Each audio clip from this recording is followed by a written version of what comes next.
구약 성경 883면입니다.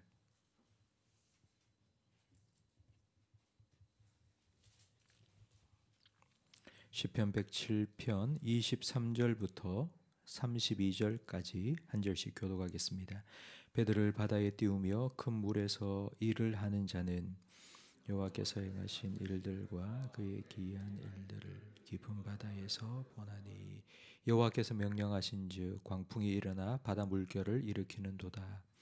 그들이 하늘로 솟구쳤다가 깊은 곳으로 내려가느니 그 위험 때문에 그들의 영혼이 녹는도다. 그들이 이리저리 구르며 취한 자같이 비틀거리니 그들의 모든 지각이 혼돈 속에 빠지는도다.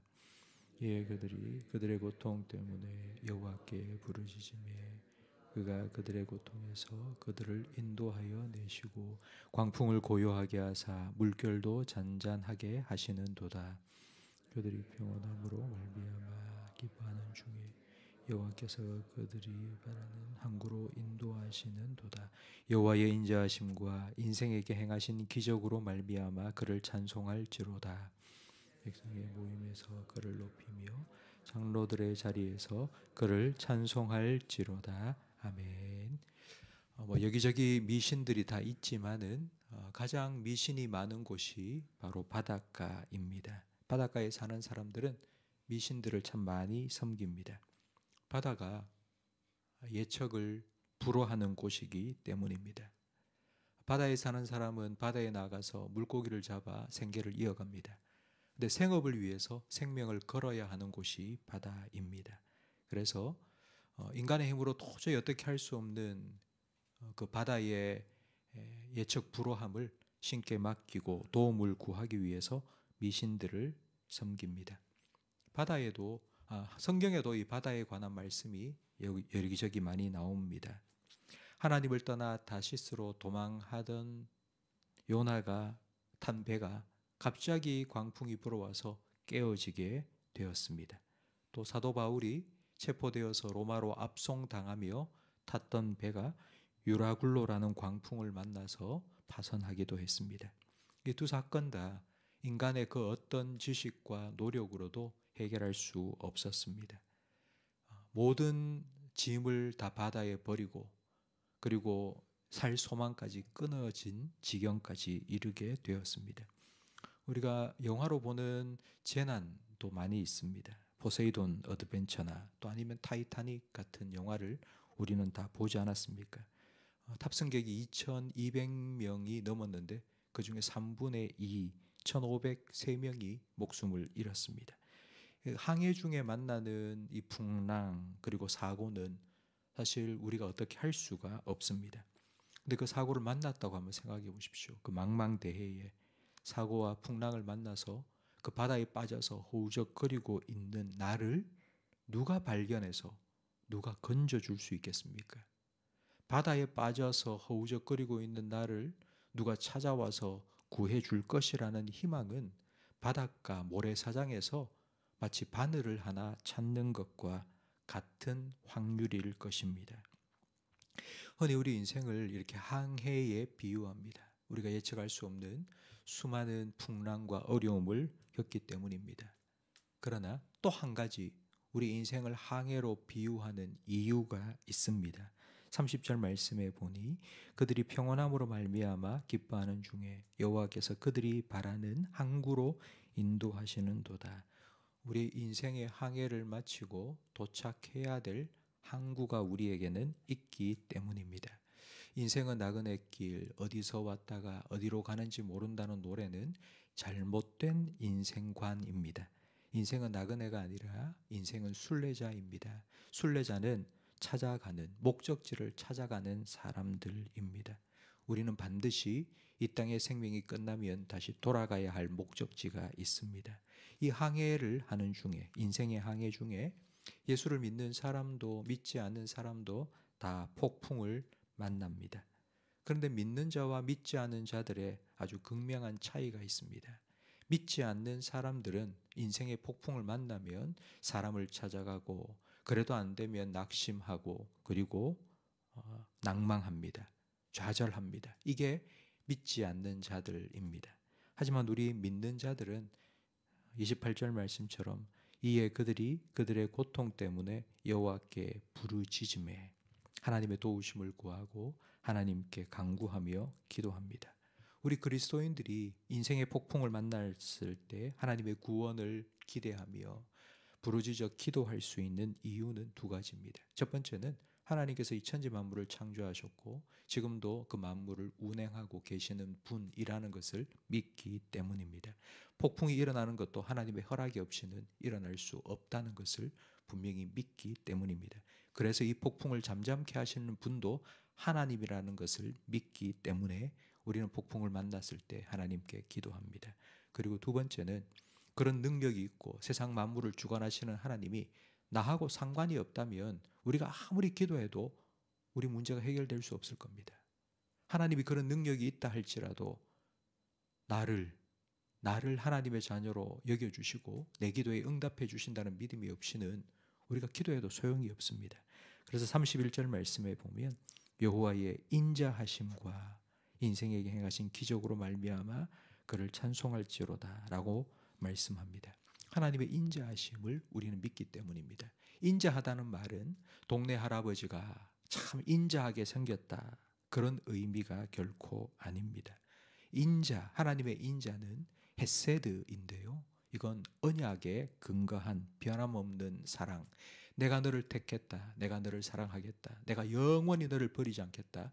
바로 이런 언약에 근거한 하나님의 영원한 사랑을 의미합니다. 민수기 23장 19절 말씀에 하나님은 인생이 아니시니 시건치 아니하시고 거짓말하지 아니하시고 인자가 아니시니 후회가 없으시도다.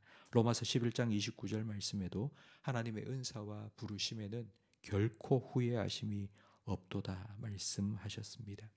성도 여러분, 하나님께서 여러분의 하나님이 되셔서 창세전에 여러분을 택하시고 하나님 자녀로 삼아주셨다면 하나님께서는 반드시 여러분을 하나님 앞에 세우실 때까지 우리의 인생의 종말이 오든지 역사의 종말이 오든지 알 수가 없지만 우리가 그 인생의 목적지, 우리 항해의 목적지인 하나님 앞에 설 그날까지 하나님께서는 여러분의 삶을 지키시고 인도하시고 보호하여 주실 것입니다.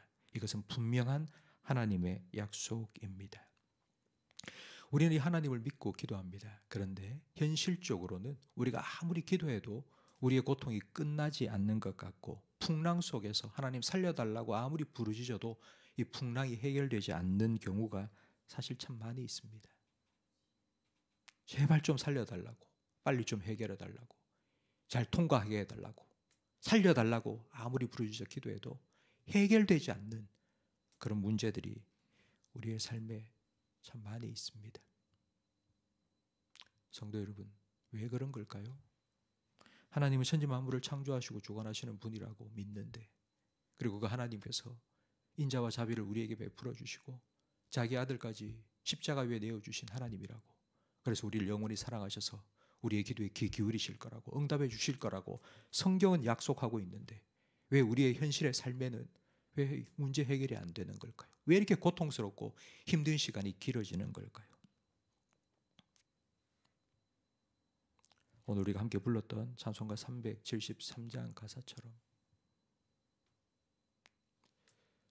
우리가 이길 수 없는 큰 풍랑이 불어오고 바람이 불어올 때 그 풍랑 인연하여서 더 빨리 나아간다는 이 가사처럼 하나님께서는 이 풍랑 속에서 우리가 더 빨리 더 가까이 하나님께로 나오기를 원하시기 때문입니다. 성도 여러분, 고난 자체가 좋은 것은 아닙니다. 나는 고난이 참 좋아 라고 말하면 그분은 병원에 가보셔야 됩니다. 고난은 참 힘들고 어려운 것입니다. 누구나 피하고 싶은 것입니다. 고난 자체가 좋은 것은 결코 아닙니다. 그러나 하나님께서는 그 고통을 사용하셔서 하나님의 선하신 뜻을 이루어 가십니다. 고통에는 분명한 목적이 있습니다. 고통으로 좌절과 낙심으로 끝나지 않도록 하나님께서는 우리의 삶에 모든 것 합력하여서 반드시 선을 이루어 가실 겁니다. 지금은 아무것도 보이지 않아도, 지금은 하늘의 별도 보이지 않고 내 살 소망도 끊어진 것 같다 할지라도 하나님께서는 여전히 우리의 삶을 지켜보시고 이 수많은 고통을 통과하면서 우리가 더 하나님 앞으로 가까이 나아갈 수 있도록 그리고 이 고통도 하나님께서 선한 재료로 사용하셔서 하나님의 뜻을 반드시 이루어 갈 것입니다. 우리는 그 하나님을 믿고 오늘도 기도하러 이 자리에 나왔습니다. 성도 여러분, 여러분의 삶에 해결되지 않는 문제, 우리의 힘으로 도저히 해결할 수 없는 문제 있다면 그건 하나님께서 오라고, 나에게 나오라고 하나님께서 우리에게 주신 은혜의 선물이라고 믿으시기 바랍니다. 그 하나님 앞에 나아가서 여러분의 마음을 내려놓고 탄식과 눈물을 하나님 앞에 쏟아놓고 하나님의 구원을 기다리며 하나님께서 반드시 우리에게 인자를 베푸셔서 기적을 행하실 때에 오늘 32절 말씀처럼 우리가 그 하나님을 모든 사람들 가운데 외치고 선포하고 자랑하겠다고, 하나님 그와 같은 나를 나에게 허락하여 달라고 기도하시는 이 새벽 시간이 되기를 주님의 이름으로 축원합니다. 기도하겠습니다. 하나님 아버지 감사합니다. 우리 하나님이 되어주시고 그리고 우리에게 인자를 베풀어 주시는 하나님이심을 믿고 감사드립니다. 오늘도 우리가 이 믿음을 가지고 주님 앞에 나아왔습니다.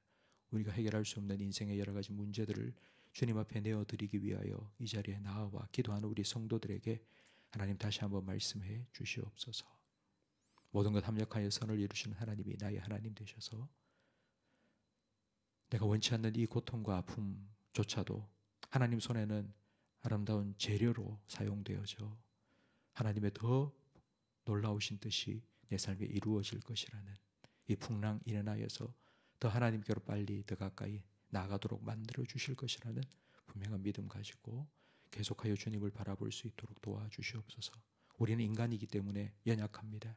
이런 우리의 믿음이 쉽게 흔들릴 수도 있습니다. 그러니 하나님 긍휼을 베풀어 주시고 우리의 기도가 응답이 너무 늦어지지 않도록, 너무 더뎌지지 않도록 하나님 우리에게 응답하여 주시옵소서. 우리에게 구원을 나타내 주시고 주님이 행하시는 놀라운 일들을 우리에게 나타내 주시옵소서.